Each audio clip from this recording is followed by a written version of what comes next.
আসসালামু আলাইকুম প্রিয় ফুটবল ফ্যান্স। নিজেদের সর্বশেষ ম্যাচে লিভারপুলকে তাদের ঘরের মাঠে 2-2 গোলে রুখে দিয়েছে ম্যানচেস্টার ইউনাইটেড।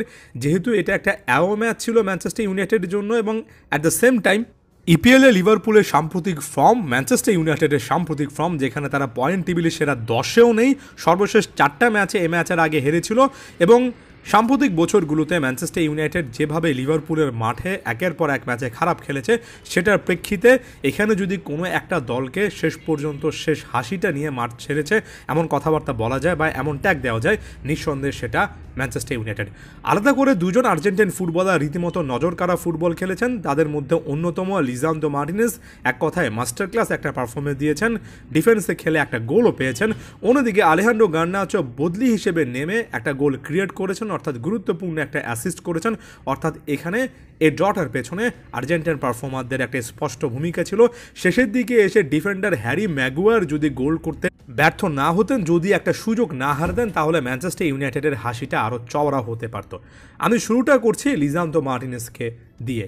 অনেকটুকু হাই অন দ্য পিচ থেকেছেন, অর্থাৎ প্রতিপক্ষের হাফে এমনকি প্রতিপক্ষের ডিবাক্সের আশেপাশেও কিন্তু তাকে লার্কিং করতে দেখা গিয়েছে। লিজান্দ্রো মার্টিনেজ এ ম্যাচে লেফট সাইডে অনেকটা লেফট ব্যাক এবং লেফট সাইডের সেন্টার ব্যাক তিনজনের ডিফেন্স লাইনে এমন একটা রোলে খেলেছেন। এবং আরও একবার লিজান্দ্রো মার্টিনেজ একেবারে চোখে আঙ্গুল দিয়ে দেখিয়ে দিয়েছেন যে কতটা ভ্যারিয়েশন তার খেলার মধ্যে রয়েছে।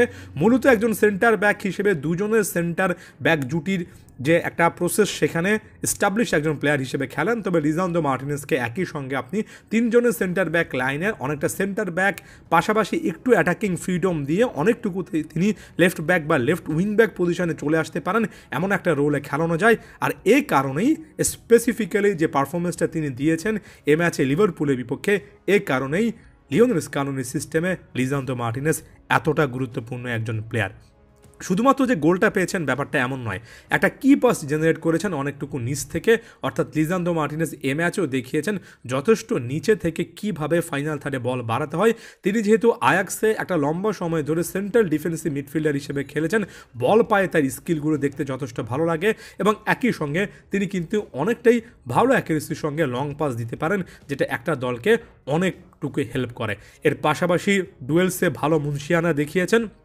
বিগ চান্স ক্রিয়েট করার পাশাপাশি তাকে গেমের মধ্যে যথেষ্ট ইনভলভ মনে হয়েছে, অর্থাৎ বেশ কয়েকবার তার কাছে কিন্তু পাসটা গিয়েছে, সতীর্থরা তাকে খুঁজেছেন। এমন সিচুয়েশনে আমি যদি আর্জেন্টিনার কনটেক্সটে বলি, লিজান্দ্রো মার্টিনেজ থাকা মানে এমন একজন ফুটবলার ডিফেন্সে থাকা যাকে আপনি সেন্টার ব্যাক হিসেবেও খেলাতে পারবেন, কিছু কিছু ক্ষেত্রে লেফট ব্যাক হিসেবে খেলাতে পারবেন। এবং আপনার সিস্টেমটা যদি শেষ পর্যন্ত 3-5-2 বা 5-3-2 এমন কোনো একটা শেপে চলে যায়, সেক্ষেত্রে লিজান্দ্রো মার্টিনেজ খুবই ক্রুশাল একটা প্লেয়ার হন, এক্সট্রা একজন ডিফেন্ডার হিসেবে, কিংবা লেফট সাইডে ডমিনেট করে খেলতে পারেন, left back, left wing back, কিছু কিছু ক্ষেত্রে আরও অনেকটুকু হাই অন দ্য পিচ রোলেও কিন্তু লিজান্দ্রো মার্টিনেজ অনেক অপশান স্কালোনিকে আসলে প্রোভাইড করেন। যে কারণে আর্জেন্টিনার বর্তমান সিস্টেম সম্পর্কে যখন আমরা আলোচনা করব, ঘুরে ফিরে আপনি লিজান্দ্রো মার্টিনেজের একটা গুরুত্ব পাবেন।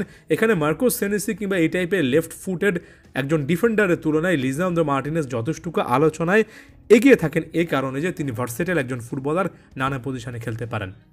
গার্নাচো প্রসঙ্গে অল্প কথায় বলি, একটা গুরুত্বপূর্ণ অ্যাসিস্ট করেছেন এবং গার্নাচো এ সিজনে বেশ কয়েকটা ভালো পারফরমেন্স দিয়েছেন, জিনিসটা বলা যায়। তবে এখনও কি একেবারে নিয়মিত হতে পারছেন? ম্যানচেস্টার ইউনাইটেডের নতুন কোচের অধীনে সর্বশেষ কয়েকটা ম্যাচে খুব একটা বেশি গেম টাইম পাননি। এবং আমি যদি আরও নির্দিষ্ট করি ইপিএলের কথা বলি, তাহলে বলা চলে যে নভেম্বরের পর থেকে বা নভেম্বরের শুরু থেকেই অনিয়মিতভাবে সুযোগ পাচ্ছেন।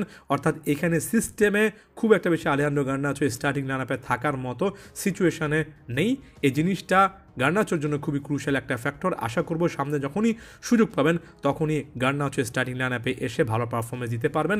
এবং রুবেন অ্যামিরোমের বর্তমান যে সিস্টেম, সেখানে ব্রুনো ফার্নান্দেস আপনি ফরমেশন পিকে তার যে পজিশনটা দেখতে পারবেন, সেখানেই আসলে মূলত গার্নাচো খেলার কথা। তবে ব্রুনো ফার্নান্দেস খেলছেন, আমি এর আগে অনেক বেশি বার করে বলেছি যে লেফট উইঙ্গার বা লেফট সাইডে ডমিনেটেড হাফ স্পেসের প্লেয়ারটার প্লে মেকিং স্কিল থাকা লাগে রুবেন অ্যামিরোমের সিস্টেমে। এর আগে স্পোর্টিং লিসবনে দেখেছিলাম, সেটা এখন ব্রুনো ফার্নান্দেসকে দিয়ে করা হচ্ছে।